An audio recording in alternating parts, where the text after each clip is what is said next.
बिस्मिल्लाहिर्रहमानिर्रहीम। मैं हूं अली रामी और आज की सबसे बड़ी खबर है कि ईरान ने अपने नए सुप्रीम लीडर का इंतखाब कर लिया है और नए सुप्रीम लीडर के इंतखाब के बाद ऑपरेशन वलीउल्लाह का आगाज़ कर दिया गया है और नए सुप्रीम लीडर की क़यादत में उनकी मंजूरी के बाद इसराइल पर हमला भी कर दिया गया है, जो कि पहला मिसाइल दागा गया और बताया गया कि नए सुप्रीम लीडर ने क़यादत संभाल ली है और वो अब ईरान को चलाएँगे।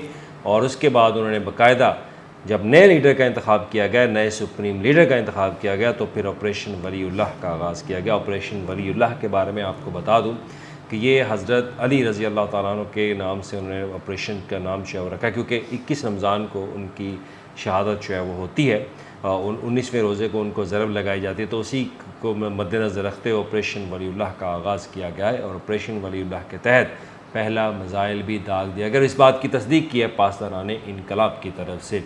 ये वो लम्हा है कि जब ईरान को एक नया सुप्रीम लीडर मिला और वो सुप्रीम लीडर मिला सैयद मुज्तबा ख़ामनेई की सूरत में, क्योंकि ख़बरगान मजलिस ने बाकायदा इस बात की तस्दीक की है और बाकायदा उनके फ़ैसले के मुताबिक सैयद मुज्तबा ख़ामनेई को ये सुप्रीम लीडर इंतखाब किया गया है उनका ईरान के लिए। तो इससे पहले खबरों में गर्दिश कर रहा था, CNN BBC ने भी बाकायदा इस बात की रिपोर्ट की थी कि आयतुल्लाह ख़ामनेई शहीद के उनके जो साहबजादे हैं सैयद मुज्तबा ख़ामनेई वो ही कमान संभालेंगे और उन्होंने ही कमान जो है वो संभाली। लेकिन कमान संभालने के बाद अहम सवाल ये है, क्या उनकी क़यादत में अब ये ऑपरेशन जो चल रहा है इसराइल के ख़िलाफ़ और इसके अलावा अमेरिका के ख़िलाफ़ ओवरसीज़ कंट्री में बेसिस के ऊपर जो हमले किए जा रहे हैं, क्या वो कंटिन्यू रहेगा?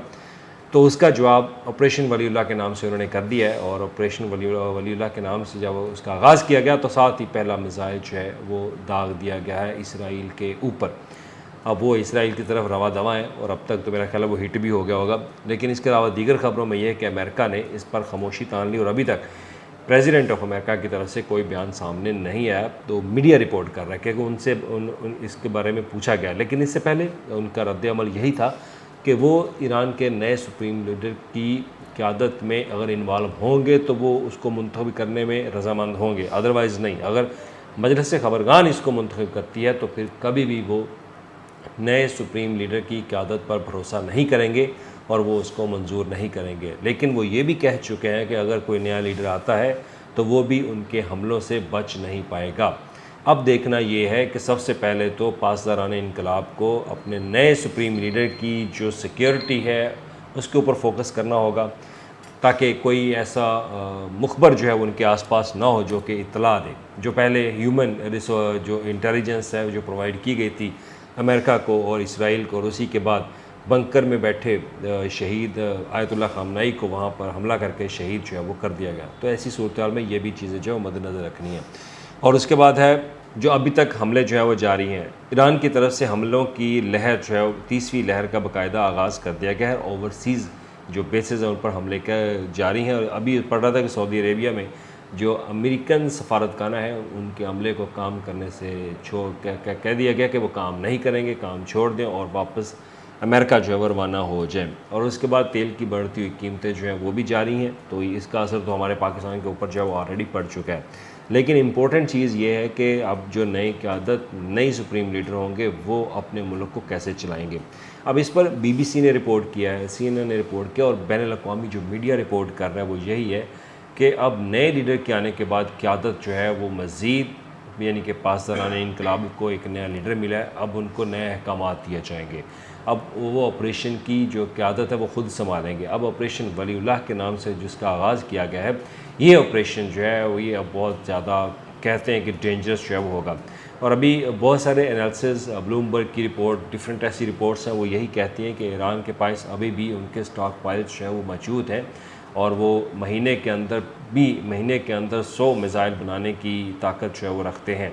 तो ये उनके पास रिसोर्सेज हैं जिस पर इसराइल और अमेरिका कहता है कि हम इनके इन ठिकानों के ऊपर हमला करेंगे ताकि उनकी मिसाइल यानी कि दफ़ाई जो पावर है उसको ख़त्म किया जाए। अब इसमें जो बैनुल-अक़वामी मीडिया वो ये भी कहता है कि 20% तक ईरान की ये दिफाई पावर जो है, दिफाई और जो अटैकिंग पावर है उसको ख़त्म कर दिया गया है। लेकिन जो पासदारान इनकलाब है उनका मौक़िफ़ ये है कि अभी तक उनके पास बहुत सारे ज़ख़ाइर मौजूद हैं, क्योंकि इस जंग की तैयारी गुज़श्ता कई सालों से जारी थी।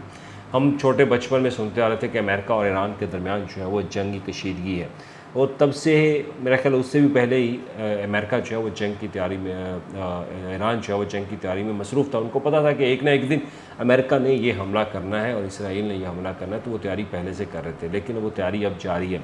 अब इसके बाद उनके पास मुख्तलिफ मसाइल जो हैं उनके नाम भी हमने सुने, शहाब का भी नाम सुना, फ़तेह का भी नाम सुना, और वो चल रहे हैं।